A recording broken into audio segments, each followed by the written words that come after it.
तो मंत्री जी बहुत बहुत स्वागत है आपका। यंग डायनामिक संसदीय कार्य मंत्री अभी अभी पार्लियामेंट के एक पावर पैक्ड सेशन से एजेंडा आज तक में सीधा आ रहे हैं। आपका बहुत बहुत स्वागत है। सबसे पहले तो आज से ही शुरुआत करते हैं क्योंकि गृह मंत्री अमित शाह ने आज लगभग 91 मिनट सदन में बोला उन्होंने, और विपक्ष को चुनाव चोरी का जो उनका वोट चोरी का मुद्दा, इन सब पर जवाब दिया। अगर सरकार के पक्ष की तरफ से आज जो हुआ है या जो पक्ष आप लोगों ने रखा है उस पर बताना हो तो क्या बताएंगे? देखिए, आपने शायद देखा लगता है पार्लियामेंट प्रोसीडिंग, पिछले मॉनसून सेशन में पूरा वॉश आउट एसआईआर के मुद्दे पर उन्होंने किया विपक्ष ने। टेक्निकली हमको जो बिल पास करना है सरकार का, हम तो पास कर ही सकते हैं क्योंकि मेजॉरिटी है, लेकिन हम चाहते थे कि बिना चर्चा के बिल पारित नहीं होना चाहिए, चर्चा होना चाहिए। तो एक सेशन इन्होंने वॉश आउट किया। ये शीतकालीन विंटर सेशन भी 2 दिन इन्होंने बर्बाद किया।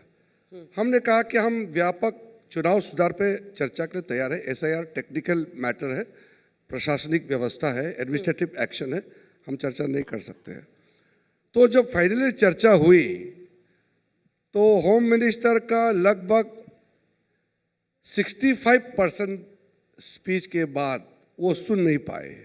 6:15 के आसपास वो निकल गए। तो क्योंकि होम मिनिस्टर फैक्चुअली और तथ्य जो होते हैं ना, factual with facts and figures with reasons जब बताए तो वो सुन नहीं पाए। राहुल गांधी जी और सब लोग चले गए बहाना बना करके। तो हमने कहा आपने 2 सेशन नष्ट किया, जवाब तो सुन लेते। जब जवाब नहीं सुनना था तो फिर इतना समय बर्बाद नहीं करना चाहिए था। तो मुझे लगता है कि आज के बाद नैरेटिव बदल गई है। चुनावी प्रक्रिया को जो सवाल खड़ा करते हैं उसका जो फॉल्स नैरेटिव था, अब वो बदल करके पलट करके कांग्रेस पार्टी एक्सपोज हो गए। और लोकतंत्र में, पार्लियामेंट्री डेमोक्रेसी में, पार्लियामेंट में जो बहस होता है उसका मैसेज लोगों तक जाना चाहिए। और पार्लियामेंट्री डेमोक्रेसी का सोल इलेक्शन कमीशन होता है। तो इलेक्शन कमीशन के प्रति आस्था, फेथ है, वो भी बरकरार हो गया है। और कांग्रेस का फॉल्स नैरेटिव भी एक तरीके से एक्सपोज हो गया है। तो मुझे लगता है कि जो बंगाल का चुनाव और तमिलनाडु, असम और केरल और पुडुचेरी जो 5 राज्यों में चुनाव होना है, उसमें एसआईआर को लेकर के अगर ये लोग विरोध करेंगे तो भी लोग नहीं मानेंगे। ये आज एक प्रमाण, प्रूफ आज साबित हो गया है। रिजिजू जी, कहीं आप ज्यादा खुश तो नहीं हो रहे हैं क्योंकि वहां से निकलते ही राहुल गांधी ने फिर से सवाल खड़े कर दिए हैं? अरे राहुल गांधी जी बोलेंगे तो मैं तो उसको रोक नहीं सकता हूँ। मैं लोगों का जो परसेप्शन को बता रहा हूँ। अच्छा। और पार्लियामेंट का जो नतीजा को बता रहा हूँ। राहुल गांधी जी की हमें किसी का भी तो रोक नहीं सकता हूँ बोलना, वो तो आज़ादी है बोलने का। कितना दम है बोलने में, सवाल वो है। प्रियंका गांधी ने ये बाहर निकलकर कहा कि अगर वोट चोरी नहीं की थी तो इतनी लंबी सफाई क्यों दी? उन्होंने ये सवाल पूछा। मैंने वही पे पूछा था कि वो पार्लियामेंट के अंदर बैठ के जो पूछ रहे हैं, हाँ। वो चुन के कैसे आया? तो वो लोग क्या चोरी करके आए थे क्या पार्लियामेंट के अंदर में? वो भी तो चुन के आए ना। वही इलेक्शन कमीशन, वही सिस्टम, उसी से तो वो भी चुन के आए हैं। आज गृह मंत्री जी ने हिसाब करके बताया कि 30 इलेक्शन उन्होंने जीता और 45 इलेक्शन हमने जीता। तो ज्यादातर हम जीते, लेकिन वो भी तो जीते ना। 19-20 हो सकता है, ठीक है। लोकसभा में हमने 3 बार लगातार जीते हैं, लेकिन विधानसभाओं में तो अभी आप देखेंगे तो हम ज्यादा जीते हैं, लेकिन वो भी तो जीते ना। तो वो कैसे चोरी करके जीते क्या? तो संसद यूं ही चलेगी? लास्ट में वॉकआउट हो गया। आज हमने सेशन का यही नाम रखा है, संसद यूं ही चलेगी। संसद नियम से चलेगी। मैं आज पार्लियामेंट्री अफेयर्स मिनिस्टर होने के नाते मैं आपके आज तक के जितने भी जो देखने वाले हैं, यहाँ जितने भी जो एक्सपीरियंस और इम्पोर्टेंट गेस्ट जो आपने बुलाया है, मैं आपको भी आश्वासन देता हूँ, हम पार्लियामेंट्री डेमोक्रेसी का एक भी स्पिरिट को हम नहीं तोड़ेंगे और पार्लियामेंट्री रूल्स एंड बिजनेस को पालन करके ही हम पार्लियामेंट चलाएंगे। संसदीय कार्य मंत्री जी, मैं एक हिस्सा पढ़कर आपको सुनाना चाहती हूं जो आज वहां पर बातचीत हुई है। राहुल गांधी ने कहा, शाह जी मैं आपको चैलेंज करता हूं, आप मेरी वोट चोरी की तीनों प्रेस कॉन्फ्रेंस पर चर्चा करें। गृह मंत्री अमित शाह ने कहा, 30 साल से संसद या विधानसभा में चुन कर आ रहा हूं, ऐसा कभी नहीं हुआ, मेरे बोलने का क्रम मैं तय करूंगा, आप नहीं। राहुल गांधी कहते हैं, शाह जी का रिस्पॉन्स पूरी तरह से घबराया हुआ है। फिर गृह मंत्री ने कहा, मैं उनके उकसावे पर नहीं आऊंगा, विषय पर बोलूंगा, मेरे भाषण में पहले बाद में जो बोलना है मैं तय करूंगा। हमने तो नहीं कहा कि नेता विपक्ष झूठ बोल रहे हैं। ये इसलिए हाई इंटेंसिटी आज नहीं, ये वहां पर इसलिए हुआ, आप अगर डिबेट को फॉलो किया है, जब होम मिनिस्टर साहब तथ्य रख रहे थे तो leader of opposition Rahul Gandhi उठ करके बोला कि उनका प्रेस कॉन्फ्रेंस को लेकर के एक बहस होना चाहिए। उन्होंने जब प्रेस कॉन्फ्रेंस 5 तारीख नवंबर को किए थे, उसके ऊपर में बहस होना चाहिए। आप बताइए, पार्लियामेंट में ऑल पार्टी मिलकर के तय किया कि इलेक्शन रिफॉर्म्स पे चर्चा करेंगे, उस पे चर्चा चल रही थी, होम मिनिस्टर जवाब दे रहा था और वो उठ के बोलता है कि उसका प्रेस कॉन्फ्रेंस को लेकर के एक डिबेट हो जाए। अब सोचे, लीडर ऑफ अपोजिशन इतना ना समझ होना, ये तो लोकतंत्र के लिए ठीक नहीं है। इसीलिए होम मिनिस्टर ने बोला कि क्रम बोलने का तरीका वो आप तय नहीं करेंगे, जो कमिटी ने तय किया है, और बोलने का जो अपना अपना एक अंदाज होता है, कौन पॉइंट पहला बोलना, कौन सा पॉइंट बाद में बोलना, ये तो बोलने वाला तय करेंगे। क्योंकि लीडर ऑफ अपोजिशन ने कहा कि नहीं, चर्चा इसको छोड़ दो और उसका प्रेस कॉन्फ्रेंस को लेकर के बहस करेंगे। आप बताइए, उसका प्रेस कॉन्फ्रेंस ही एक तरीके से फेक प्रेस कॉन्फ्रेंस था, कोई तथ्य नहीं था। उस पर अगर हम चर्चा करने बैठ जाएंगे तो लोग हमको क्या कहेंगे? हमको भी कहेंगे कि ये सीरियस पॉलिटिशियन नहीं है लोग। हम लोग तो सीरियस लोग हैं। मैं 7 बार चुनाव लड़ा, हम लोग मुद्दे लेके आते हैं, हमारे जनता हमसे अपेक्षा रखते हैं कि हम बहुत अच्छा से काम करेंगे, और हम ये सब टी शर्ट पहन करके ये जो पार्लियामेंट में आते हैं और बिना मतलब से ऐसे उकसाते हैं, फिर वो तुरंत चले जाते हैं, बैठते भी नहीं है। तो उस लेवल में तो हम नहीं जा सकते। हम तो सीरियसली डिबेट डिस्कशन इस देश का एक लोकतंत्र का मंदिर है, उसको हम गंभीरता से लेता है। आपने टी शर्ट की चर्चा की, तो वो जेन जी से कनेक्ट करते हैं ना। अरे उनका कनेक्शन किसके कितना है वो तो मैं नहीं कह सकता हूँ।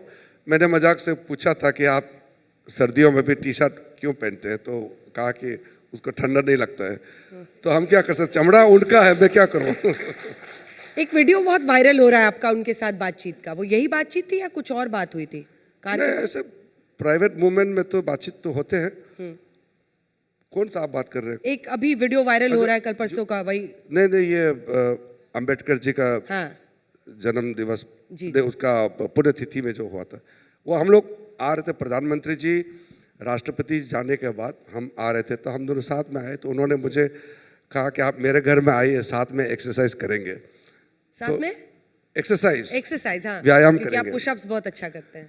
नहीं, उन्होंने न्योता दिया एक लाइटर मोड में जी। तो मैंने कहा कि मुझे डर लगता है आपका वहाँ जाने के लिए। ऐसे क्यों मजाक डर में। लगता है? अच्छा, मजाक में। हाँ, वो था, उसका लास्ट मोमेंट को किसी ने कैप्चर किया है। हाँ। वो पूरा शायद नहीं था वीडियो, मैंने भी देखा है लास्ट मोमेंट। वो तो पॉलिटिक्स में देखिए, हम दुश्मन तो है नहीं, मुद्दे को लेकर के हम टकराते हैं, लेकिन फिर तो बाकी तो हम मिलजुल करके पार्लियामेंट चलाना है।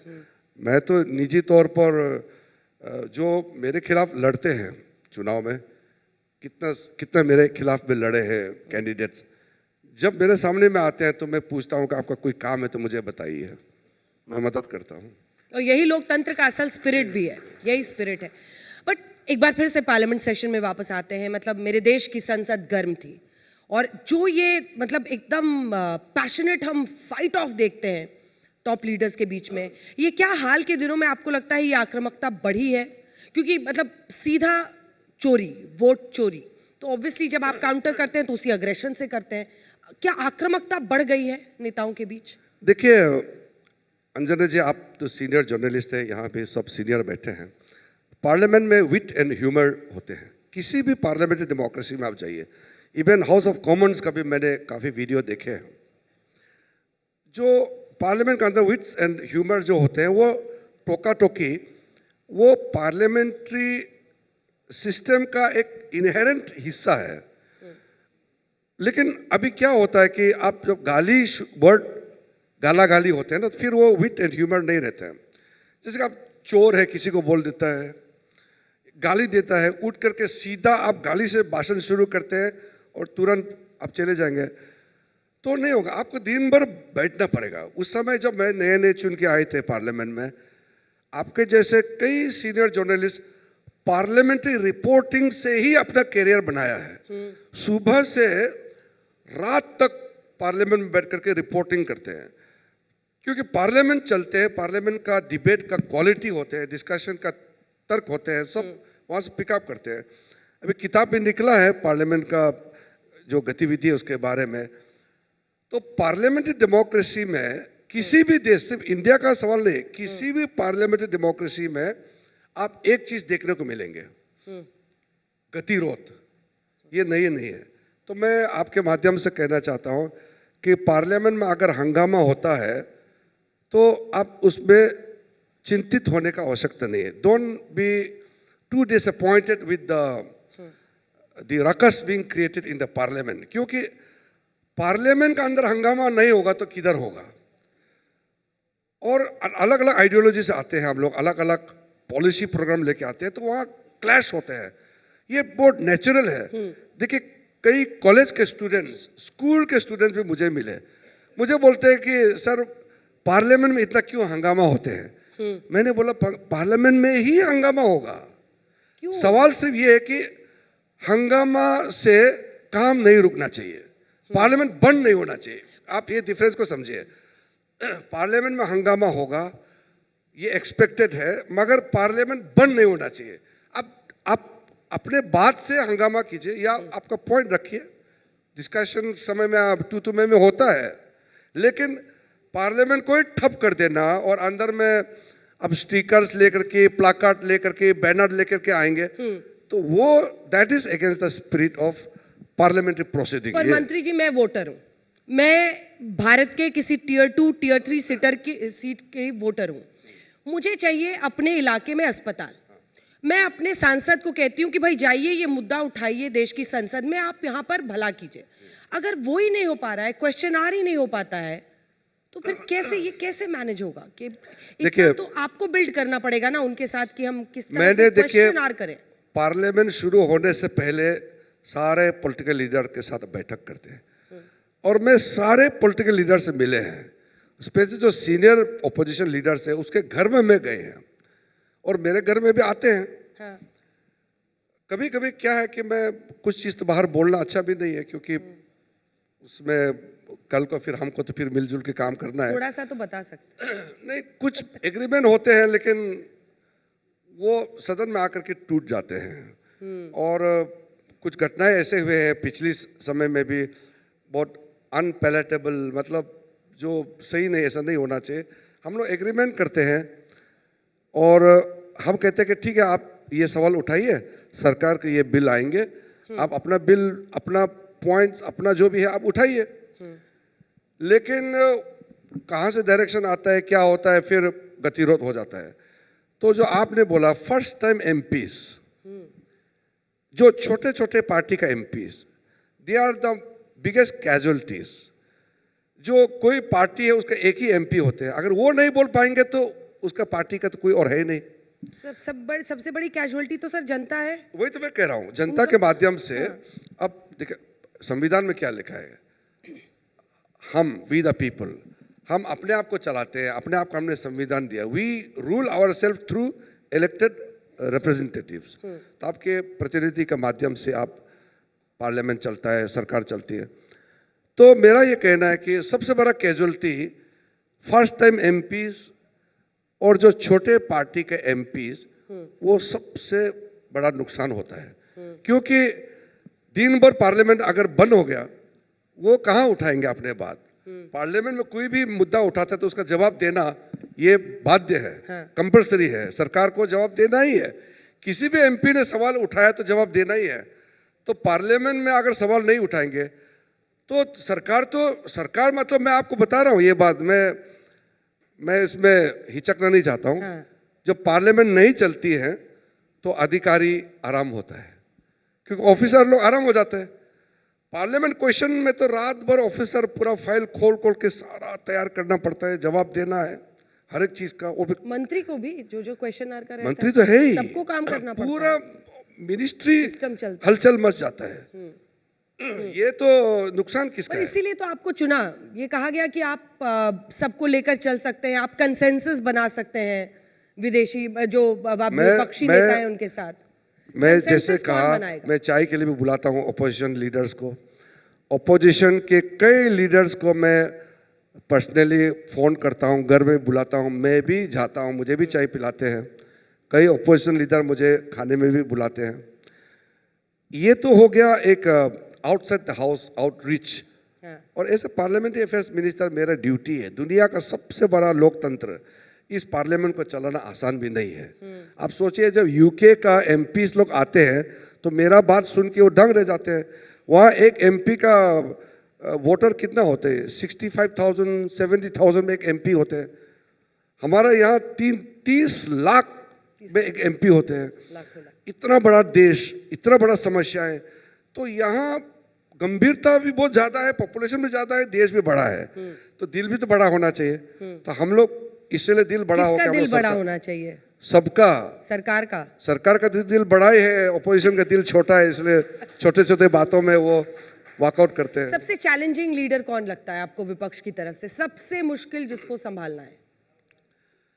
कोई अपोजिशन लीडर खराब ऐसे तो नहीं है, मतलब निजी तौर पर जो बात करने के बाद, एग्रीमेंट करने के बाद जो मुकर जाते हैं, हाँ। वो थोड़ा ठीक नहीं है। कौन है वो? मैं नाम नहीं लेना चाहता हूँ, वो निजी तौर पर वो अच्छा नहीं लगता है। हाँ, हाँ। अच्छा, 3-4 मुद्दे जो अभी बीते दिन आए हैं उस पर आते हैं, क्योंकि वंदे मातरम पर बीते दिन बहस, और विपक्ष का बार बार कहना था कि वंदे मातरम इररेलेवेंट सब्जेक्ट है। आज 150वां वर्षगांठ हुआ है, अच्छा है, जश्न मनाइए, पूरे देश में आप फेस्टिवल मनाइए, इस पर संसद में बहस की जरूरत क्यों थी? ऐसा ही आज एक सोशल मीडिया में मैंने देखा, सुबह सुबह जी। एक गीतकार है, संगीतकार है फिल्म इंडस्ट्री का, उसने लिखा है कि, लिखा मतलब बोला है, लिखा है कि पार्लियामेंट में 10 घंटे वंदे मातरम पे चर्चा करने का क्या जरूरत है? वंदे मातरम में चर्चा करने से दिल्ली का पोल्यूशन रुक जाता है क्या? आप सोचिए, वो संगीतकार बड़ा हो सकता है, देश का भाव सेंटीमेंट नहीं समझते हैं। मैं उसको दोष नहीं देता हूँ, क्योंकि वो लोग इंटरटेनमेंट के दुनिया के लोग हैं, तो शायद उसको किसी ने नहीं बताया होगा। तो क्या रिपब्लिक डे परेड करने से क्या पोल्यूशन खत्म होगा क्या? तो क्या रिपब्लिक डे मनाना छोड़ देगा क्या? हम बापूजी का जन्मदिन मनाते हैं, क्या छोड़ देगा क्या? पार्लियामेंट में हम लोग क्या जनगण मन गाना छोड़ देंगे क्या? क्या आप नेशनल एंथम गाएंगे? किसी का बुक अगर मिट जाएगा, ऐसे करके सवाल उठाने से आप क्या जवाब देंगे? तो सेंटिमेंट, देश का सेंटिमेंट जो है बहुत इंपॉर्टेंट होता है। तो किसी ने बोला कि वंदे मातरम को इस बार चर्चा क्यों कराया? अरे 150 साल इसी साल हुए हैं, तो वंदे मातरम का तो हमने तय नहीं किया। बंकिम चंद्र चट्टोपाध्याय ने जब लिखा और देश ने अपनाया, तो 150 साल तो अभी नवंबर में हुए हैं, तो अभी तो हम चर्चा करेंगे। आप सोच के देखिए, प्रियंका गांधी वाड्रा ने भी फिर ये सवाल उठाई थी, यही सवाल कि अभी क्यों कराया चर्चा? बाद में भी कर सकते हैं, या चुनाव आ रहा है बंगाल में इसलिए कराया। तो ऐसा करने से क्या होता है ना, वो ऐसा क्वेश्चन को सुन के ये म्यूजिक इंडस्ट्री के जो म्यूजिक कंपोजर ने भी ऐसे बातों को सुन करके इन्फ्लुएंस होकर के ऐसे बात करते हैं। तो देश का एक तरीका होता है, एक देश को चलाने का सेंटिमेंट, इमोशन होता है। आप उस आत्मा को नहीं मार सकते। कानून बनाएंगे, काम करेंगे, देश का आर्थिक व्यवस्था को भी संभालेंगे। कुछ चीज़ ऐसा होता है जिसको सबको उसका जो सैंक्टिटी है, पवित्रता है, उसको मानना पड़ता है। तो ऐसे कमेंट जब पास करता है, मुझे बहुत दुख लगता है कि अज्ञानता में इस तरह का बातें वो लोग कर देते हैं। वो सिंगर म्यूजिक डायरेक्टर के बिहाफ पर नहीं, मैंने संसद के बिहाफ पर, क्योंकि प्रियंका जी ने ये सवाल पूछा था। एक और सवाल था उनका, उससे पहले कि हम आगे बढ़े, वो ये कह रहे हैं कि बीजेपी को तो बस जवाहरलाल नेहरू की लेगेसी को, उनकी विरासत को खत्म करना है। तो उन्होंने कहा कि एक दिन पूरे दिन बहस कर लीजिए नेहरू जी पे और खत्म कीजिए, एक बार में रफा दफा कीजिए। देखिए, Nehru ji 17 years prime minister रहा है इस देश का। तो शुरू का काल आज़ादी से लेकर के 17 साल तक प्रधानमंत्री रहे हैं, तो उसी का तो बात करेंगे ना। अगर देश का इतिहास का या पहले जो गलती हुई है उसका बात करेंगे तो वही तो नाम आएंगे। कल को अगर हमारा सरकार चली जाती है तो हमारा सरकार मोदी जी का हम लोग कहीं तो बात करेंगे ना। तो ये तो एक नेचुरल प्रोसेस है, इसके लिए हम लोगों को दोष देना नहीं चाहिए। दूसरी बात, देश में गांधी नेहरू परिवार का नाम से इतना नामांकन हुआ। सोनिया जी दिल्ली से इंदिरा गांधी इंटरनेशनल एयरपोर्ट से प्लेन में बैठ के आए, वहाँ सीधा पहुँचा राजीव गांधी फील्ड में उतरा। वो ग्राउंड का नाम राजीव गांधी ग्राउंड। फिर राजीव गांधी ग्राउंड से सोनिया जी, यूपीए का 2007 का मैं बात बता रहा हूँ, वहाँ से फिर गए अरुणाचल यूनिवर्सिटी को नाम बदल करके राजीव गांधी यूनिवर्सिटी नामकरण के लिए, इनॉग्रेशन के लिए गई। वहाँ से फिर दूसरा हमारा एक डिप्लोमा कोर्स करने का एक यूनिट है, वहाँ इंस्टीट्यूट है। कहाँ पर? ईटानगर में। उसका नाम Rajiv Gandhi institute of science and technology. फिर वहाँ से गए एक म्यूजियम इनॉग्रेशन करने के लिए, इंदिरा गांधी म्यूजियम। एक दिन चक्कर लगाया, पूरा इंदिरा गांधी नेहरू का नाम में पूरा नामकरण किया। और फिर हमको बोलता है कि इंदिरा गांधी का नाम मत लो, राजीव गांधी का नाम मत लो, जवाहरलाल नेहरू का नाम मत लो। पूरा रास्ते से लेकर के, एयरपोर्ट से लेकर के, स्टेडियम से लेकर सारा नाम किया। वो एक प्राइवेट, जो सरकार पैसा से नहीं बना, गुजरात में जो एक स्टेडियम बना है वो तो वहाँ का क्रिकेट एसोसिएशन है गुजरात का, वो अपना प्राइवेट पैसा से स्टेडियम बनाया। उसका नाम नरेंद्र मोदी स्टेडियम रखा। सरकार का पैसा नहीं है, ये सरकार से कोई लेना देना नहीं है। वो किसको भी नाम रखे, वो प्राइवेट ग्रुप्स ने रखा है। या तो सरकारी पैसा से बनाया हुआ एयरपोर्ट, सरकारी इंस्टीट्यूट, सरकारी रास्ता, सारे सरकारी को एक परिवार का नाम में रखा है। फिर हमको बोलता है कि उस परिवार का नाम मत लो। तो फिर बच्चा कौन है, किसका नाम लेगा? जिसका नाम नहीं है क्या उनका नाम लूं क्या हम? ये हकीकत है, आप उससे आप उभर नहीं सकते हैं, जो हकीकत है। लेकिन इसी से जुड़ा एक और फैक्ट है जिसको अब बीजेपी उठा रही है, सोनिया गांधी। अब वो कहते हैं कि आप हमको टारगेट कर रहे हैं। तो नेहरू जी पर मैंने सवाल पूछा, अब सोनिया गांधी सिटीजन नागरिक बनने से पहले वोटर बन गई थी। ये मुद्दा बीजेपी और एक और जिसने पिटिशन फाइल किया है, कोर्ट ने अब इस पर नोटिस मांगा। तो इसको भी आप लोग इस्तेमाल कर रहे हैं उस फैमिली की लेगेसी को खत्म करने के लिए, विरासत को डिस्ट्रॉय करने के लिए। इलेक्शन रिफॉर्म को लेकर के चर्चा चल रही है। तो सिटीजन होना चाहिए, एक रूल है, तो नागरिकता का प्रमाण तो देना पड़ेगा। सोनिया गांधी जी जब इंडियन सिटीजनशिप एक्वायर नहीं किया, पहले इलेक्टोरल रोल में नाम आया, ये एक विषय था, कोर्ट में चल रहा है, इतना ही बोला है। हम लोग इस पे कोई विषय को इशू नहीं बना रहे। वो कोर्ट में ऐसा केस दिया है, सबके सामने आया, वो सब जिक्र किया है। अब आते हैं सर एसआईआर के मुद्दे पर, क्योंकि वंदे मातरम पर बहस हो गई। अब आज एसआईआर का मुद्दा सबसे ज्यादा हावी रहा। एसआईआर के मुद्दे पर सरकार के पक्ष में जो जो गृह मंत्री ने कहा है वो सामने है, लेकिन कुछ सवाल बरकरार हैं। और वो सवाल ये है कि कुछ राज्यों में हो रहा है, कई राज्यों में, चाहे वो ममता बनर्जी, वो कह रही हम नहीं होने देंगे। अब ये चैलेंजेस के बीच में आप जनता का परसेप्शन कैसे चेंज करेंगे? आपको लगता है कि ये ऐसे पॉलिटिकली नहीं होने देंगे, कैसे बोल सकता है? चीफ मिनिस्टर भी कॉन्स्टिट्यूशनल पोस्ट है, संविधान के तहत चीफ मिनिस्टर पोस्ट में बैठे हैं, और वहाँ से वो कह नहीं सकते कि ये नहीं करेंगे। जो संवैधानिक व्यवस्था है वो तो मानना पड़ेगा। जहाँ तक एसआईआर का मामला है, मेरे ख्याल से गृह मंत्री जी बोलने के बाद मैं दोबारा एक्सप्लेन करने का जरूरत नहीं है, मगर इलेक्टोरल साफ होना इतना जरूरी है, क्योंकि अगर इलेक्टोरल रोल ही साफ नहीं होगा तो इलेक्शन ही साफ नहीं होगा। आप इतना बोगस वोटर्स डाल के रखे हैं, उसको तो साफ करना पड़ेगा। 2012 का बाद एसआईआर नहीं हुआ, इसलिए तो इतने हजार हजार वोट काटे हैं। क्योंकि लोग तो इस दुनिया में पैदा हुए हैं, तो इस दुनिया को छोड़ के भी तो जाना है। तो जब आप छोड़ के जाएंगे इस दुनिया से, नाम तो कटेगा ना। मरने वाला का तो नाम नहीं हो सकते। ट्रांसफ़र होते हैं, पोस्टिंग होते हैं, फिर आदमी बिजनेस के वास्ते कहीं और जाते हैं। तो मूवमेंट, जो मोबिलिटी है, वो तो ह्यूमन टेंडेंसी है। तो वोटर लिस्ट तो टाइम टू टाइम उसका शुद्धिकरण तो होना चाहिए। इसलिए स्पेशल इंटेंसिव रिव्यू होते रहते हैं। कितने बार क्या कांग्रेस के ज़माने में 1952 से होते ही आ रहा है। ये मुद्दा तो अभी वो उठा रहे हैं, लेकिन आप कांग्रेस के समय में कितना बार एसआईआर हुआ आप देखिए। हमारा समय में तो अभी हो रहे हैं। 2025 आप उनके वोटर्स ही साफ कर दे रहे हैं। अगर कोई जेन्युइन वोटर का नाम काट दिया तो वो सामने में आकर के बोला है कि मेरा नाम काट दिया है?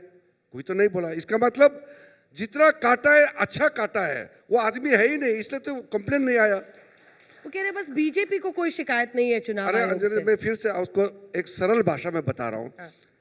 आपका अगर नाम काट देगा वोटर लिस्ट से, तो आप तो बोलेंगे ना मेरा नाम क्यों काटा है, मैं तो यहाँ बैठा हूँ। तो इतने लोगों का नाम जो काट दिया वो है ही नहीं, वो इसलिए तो वो नाम काटा है। अगर उसमें एक भी कहता कि मेरा नाम गलत तरीके से काट दिया, वो शिकायत करने का जो टाइम दिया, क्यों नहीं आए?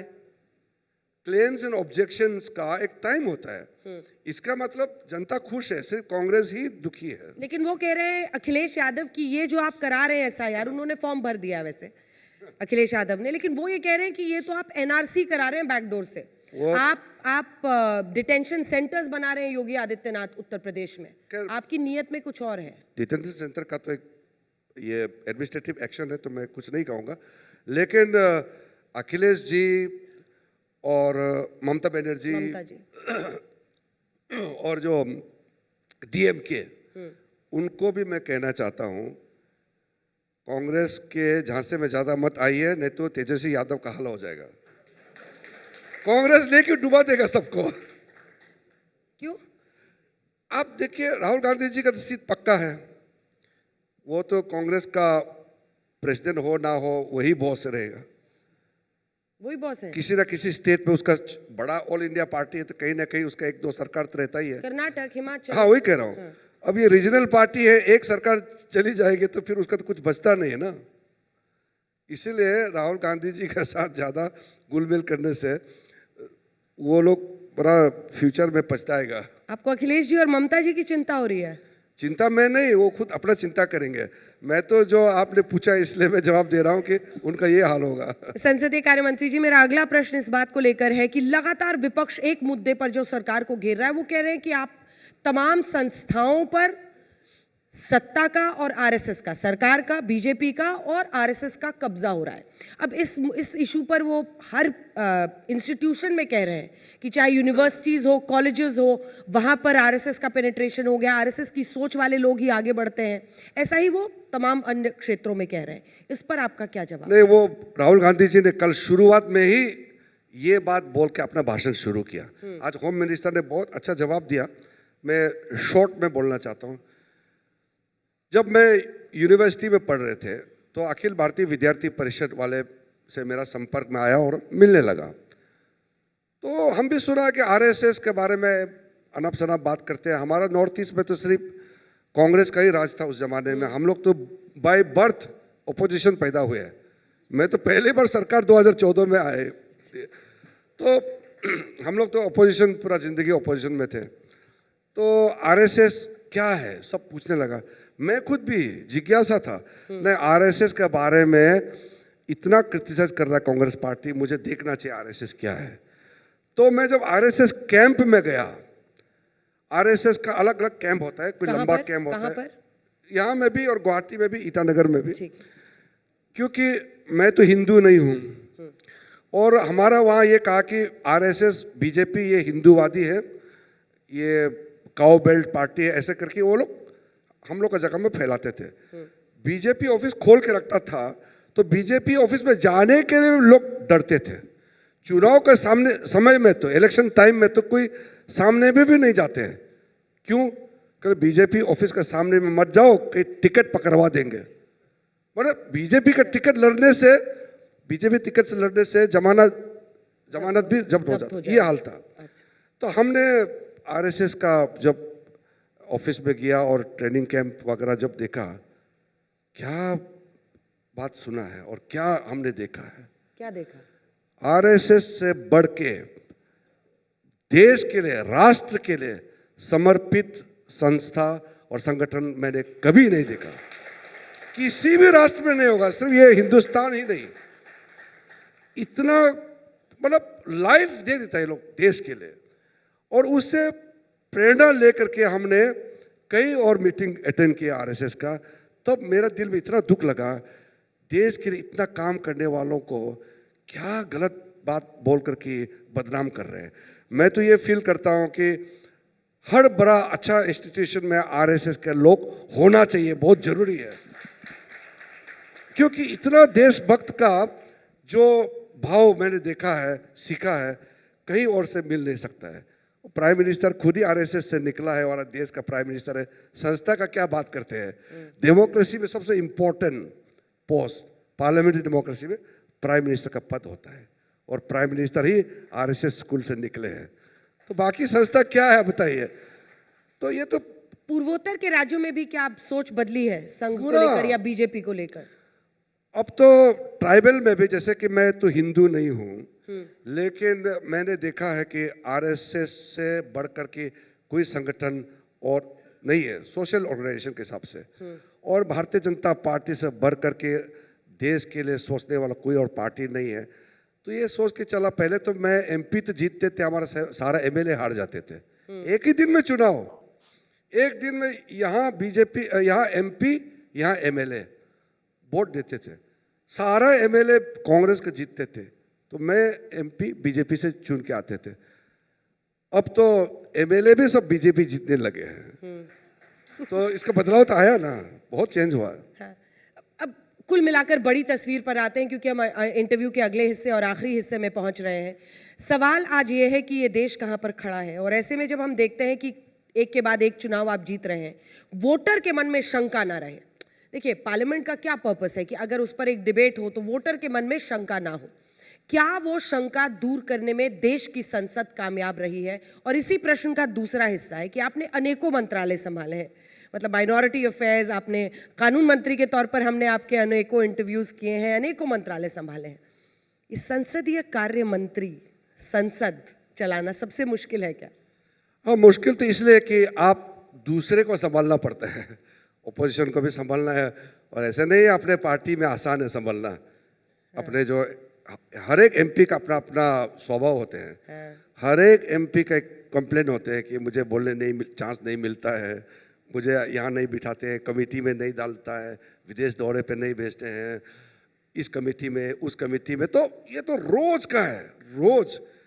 इतना बड़ा पार्लियामेंट्री डेमोक्रेसी में आप जानते हैं कितना पार्लियामेंट्री कमेटीज होते हैं। तो ये सब मैनेज प्यार से करना पड़ता है। मैं तो कभी कभी एमपी गुस्से से भी आते हैं कि इतना दिन हो गया, मैंने आपको रिक्वेस्ट किया, मुझे उस कमेटी में डालना था, यहाँ डाल दिया, ऐसे करके। तो ये तो सबसे फ्रेंडली ऑपोजिशन लीडर कौन है?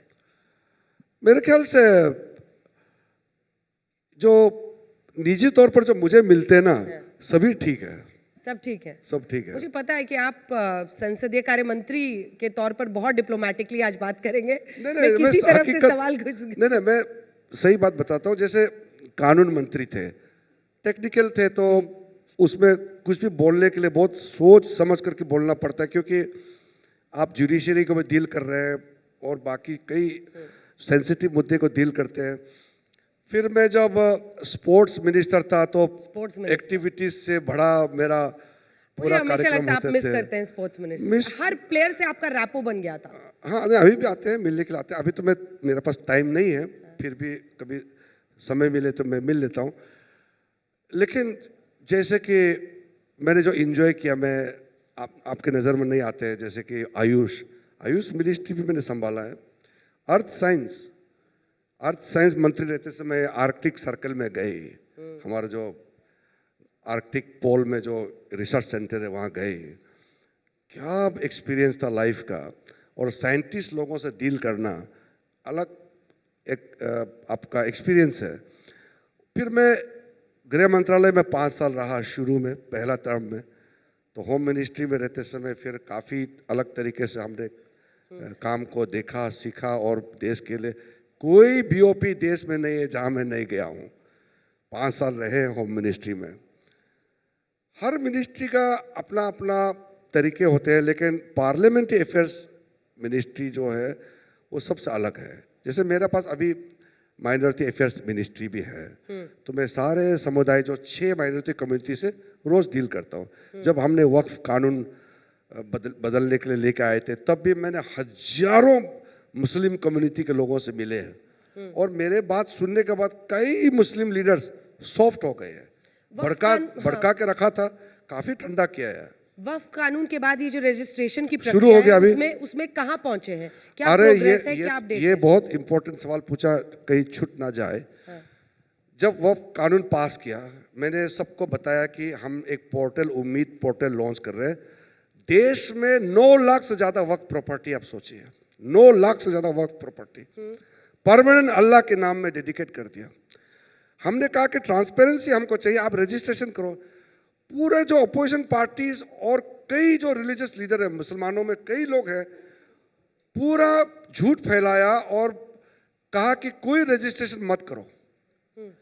लेकिन जब सुप्रीम कोर्ट में क्लियर हो गया बात कि रजिस्ट्रेशन करना ही पड़ेगा, कानून है देश का, अब सारे लोग पोर्टल पे आ रहे हैं। 5 लाख पार हो गए हैं। कुछ लोग लेट हो गए। मैं आज भी आपके माध्यम से अनाउंस करना चाहता हूं, जो भी टाइम बाउंड 6 महीने में उम्मीद पोर्टल में रजिस्ट्रेशन नहीं कर पाए अपने वक्फ प्रॉपर्टी को, हमने ट्राइब्यूनल्स को कहा है कि कानून जो प्रावधान है उसके मुताबिक सबको 6 महीने के लिए और एक्सटेंशन सामूहिक एन ब्लॉक देने के लिए हमने रिक्वेस्ट किया है। और कई स्टेट का ये भी हो गया। कई मुस्लिम एमपीस भी आए मेरे पास में। ओवैसी जी आए कि नहीं आए? ओवैसी भी आए। सब खुश है। खुश है, ऊपर से दुखी लगता है, अंदर से खुश है। अंदर देखिए अंजना जी, सब चाहेगा ना कि प्रॉपर्टी रजिस्ट्रेशन हो। ये तो आम बात है ना। कोई ये 9 लाख से ज्यादा प्रॉपर्टी मामूली नहीं है। बिलियंस एंड बिलियन डॉलर का प्रॉपर्टी है। इसका रजिस्ट्रेशन हो, ट्रांसपेरेंसी से, अकाउंटेबिलिटी से, उसका मेंटेनेंस हो, ये तो सब चाहते हैं। ये तो पॉलिटिकल मुद्दा बना दिया सबने।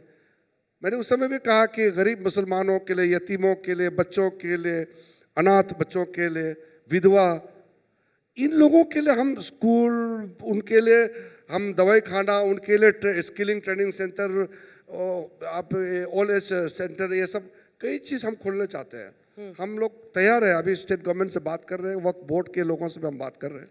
4 रैपिड फायर सवाल जिसके बाद हम इस इंटरव्यू का अंत करेंगे। सबसे बड़े चैलेंजर आप विपक्ष की तरफ से किसको मानते हैं? अगर बीजेपी के सामने कोई चैलेंजर है, सबसे बड़ा चैलेंजर लीडर? आज तो विपक्ष में ऐसे कोई लीडर नहीं जो चैलेंज दे सकते हैं। सब लोग साथी जैसे ही है। 4 ऑप्शन देती हूँ, राहुल गांधी, अखिलेश यादव, तेजस्वी यादव, ममता बनर्जी। नहीं, ऐसा किसी का नाम लेंगे तो दूसरे के साथ अन्याय हो जाएगा। प्रधानमंत्री नरेंद्र मोदी के नेतृत्व को आप कैसे देखते हैं? अल्टीमेट है। अगर मोदी जी के लीडरशिप 40 साल पहले मिले होते तो इंडिया ऑलरेडी विकसित भारत हो चुका होता। संसद यूं ही चलेगी, जो शो का नाम है। संसद ऐसे ही चलना चाहिए क्योंकि हम लोग ठीक चला रहे हैं। किरेन रिजिजू जी, आप आज तक पर आए और आपने एजेंडा आज तक में हर सवाल का जवाब दिया। मुझे लगता है कि उससे लोगों को भी समझ में आएगा कि आपकी क्या सोच है, सरकार की क्या सोच है और कैसे संसद चलेगी। बहुत बहुत धन्यवाद आपका। धन्यवाद आपका और सबको भी धन्यवाद देता हूँ। लेकिन इससे पहले कि आप जाएं, यहाँ पर आइए और 2025 से 2026 के लिए एक लाइन अगर आप लिखना चाहें कि देश का एजेंडा क्या होना चाहिए, तो ये मॉनिटर है, यहाँ पर आप लिख सकते हैं। कुछ भी जो आपको लगता है देश का एजेंडा होना चाहिए, एनी मैसेज जो आप लिखना चाहें।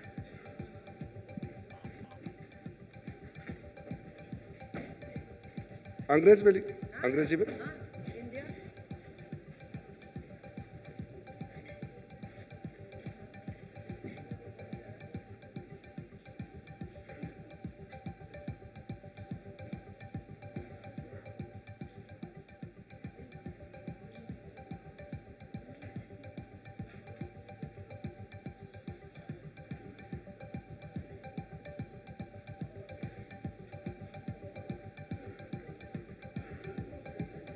विकसित very interesting. India is moving to 2047 विकसित भारत. मतलब India is on move. Is on the move for. तो कुछ भी कर लीजिए, बीजेपी के नेता से इस लक्ष्य से आप नहीं हटा सकते. हम लोग इतना मैं जाते जाते एक लाइन बोलना चाहता हूँ. सचमुच में आपने ठीक है, हम लोग इससे ऑब्सेशन कह सकते हैं आप. अगर लक्ष्य होते 1947 में लक्ष्य रख देते कि इतने साल में इंडिया डेवलप्ड नेशन बनेंगे, तो हम लोग अचीव हो ना हो करीब तो होते. लक्ष्य ही नहीं था. विकसित भारत बनना चाहिए लक्ष्य पहले बार 2014 में तय हुआ. पहले 5 ईयर प्लानिंग करके चलते थे. मैंने कई जगह इसका भाषण भी दिया है टेक्निकली. अभी तो मैं आपको ऐसे ही एक बता रहा हूँ, लेकिन उसमें तर्क दे करके मैंने बताया है कि 2047 जो विकसित भारत का लक्ष्य है वो प्राप्त इसलिए होगा क्योंकि जब दुनिया 6-7-8% से जीडीपी ग्रोथ हो रहे थे, तो इंडिया 2-3% में ग्रोथ हो रहे थे. आज दुनिया 2-3% में ग्रोथ हो रहे हैं जीडीपी. आज इंडिया 7% आगे से ग्रोथ हो रहे हैं. तो हम we are on the move. We will achieve the target set by the prime minister to become a developed nation by 2047. Thank you so much, sir. Thank you so much.